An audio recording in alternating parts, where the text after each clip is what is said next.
So listen up this story. It's big. The UK government says it's going to be lowering the voting age down to 16 in time for their next general election.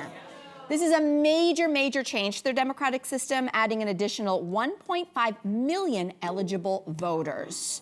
So they say this is all to bring more fairness to teens. Teens are already working, paying taxes. They can serve in the military as well. So should 16-year-olds be allowed to vote there? But also, should they be allowed to vote here? What do you guys think? Oh, really? Okay, we have some no's, we have some yeses. Okay, so I say yes, and the first person I thought about was climate activist Greta Thunberg. Do you guys remember her? She was 15 years old, and she started a climate activism protesting outside of her Swedish parliament. The following year, when she was 16, she led the biggest climate protest in history.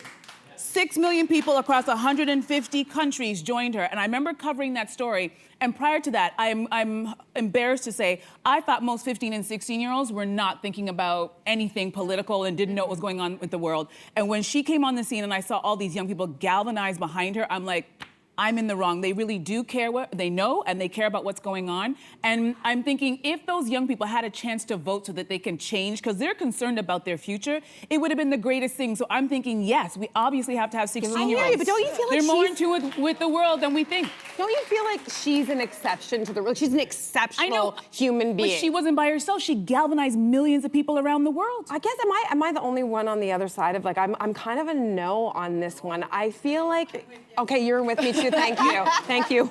I just feel like, first of all, 16-year-olds, they have limitations on some things that they can do. You're not allowed to, like, have access to alcohol, gambling, spicy but you can drive. content. I know you can drive, but there's a reason why they're not allowed to do certain things, because there's a thinking that maybe they haven't developed, their frontal lobe isn't fully finished yet. There's still some ideas. So why are they allowed to serve in the military? Well, that is a great question. That's not what we're talking about today, though. But I just wonder if it's like to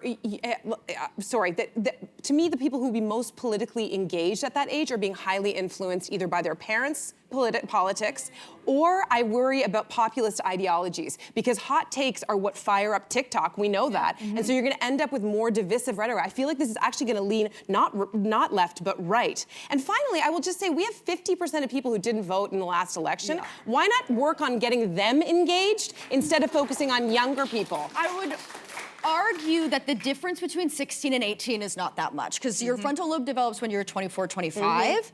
So if we're letting 18-year-olds vote, I don't think that it's that different to let a 16-year-old vote. And I wonder if, fingers crossed, because I also agree that the people that don't vote, those statistics are terrifying to me. It's like voting is a privilege, and to not do that because you're busy is wild to me. Maybe if we engage people from a younger age, they'll want to do it more. Hopeful. That's hopeful. And you know, hopefully. And speaking to your point of influence being impressionable, which absolutely is a risk, but couldn't it go the other way? There are a lot of young people who are engaged because the topics that older people are trying to pass, you know, in legislatures affect them. Climate change affects them. Mental health reforms affects them.